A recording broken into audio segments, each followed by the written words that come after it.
Heck yeah, I'm a shipper. My goodness, that's why I made the show.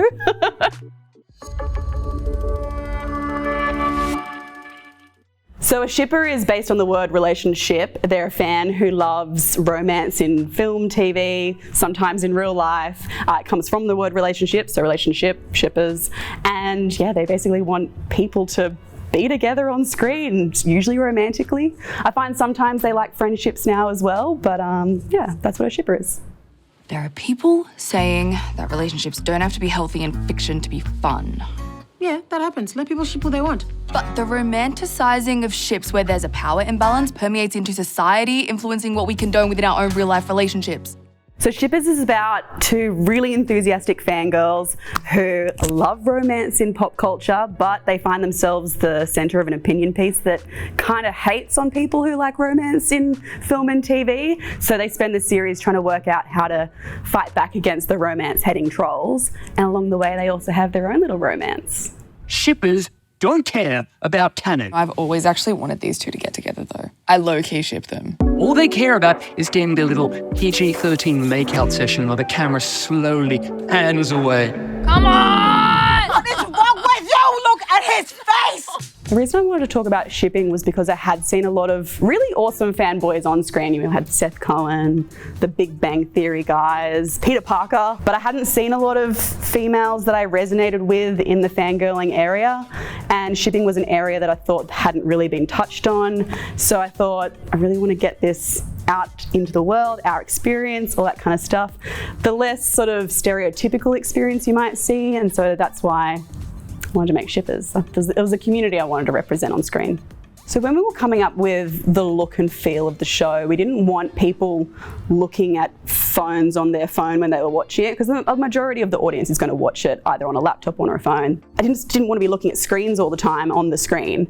And so we thought, what's a really great way to show online without it always being a screen? And so Steph, our DOP, came up with the idea of projecting Aubrey's computer onto her face, so we could sort of see the comments section pop up, and then there'd be other comments appearing around it in graphics.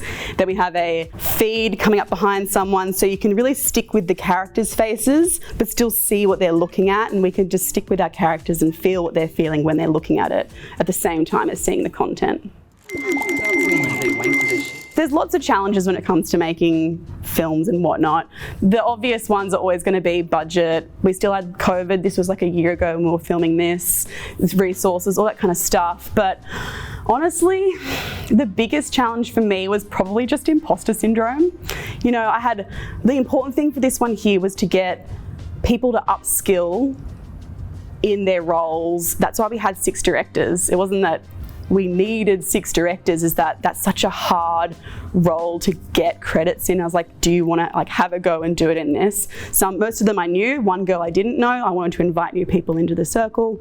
We had people doing head of department roles, and so before we even started, a lot of people were just like, can I do this kind of thing? And so for me, my imposter syndrome was, can I create a safe space for them to feel like they can stuff up? Have I earned this? Have I earned this funding? Like, there was 2 weeks in where I had a good little like post-rap cry to myself, not in front of everyone, because that's not the kind of person I am. Like, like, have I done enough? Like, that was the kind of thing that I felt sort of 2 weeks in. Overcoming that's not an easy, like just rescheduling a budget or rescheduling for weather. It's just a really internalized thing that you have to overcome, and it's tricky, but we got there.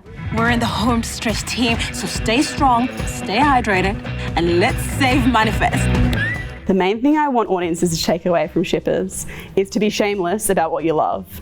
So often I've had conversations and people are like, this is my guilty pleasure, or I know it's trash, but no, just enjoy it. And especially in our industry, the faster you're able to talk about what you enjoy, the quicker you find your own people. That's what I found. I used to think about what I thought people wanted me to see and what wanted me to talk about. Now I just talk about what I enjoy, because we all work in TV, we all work in film.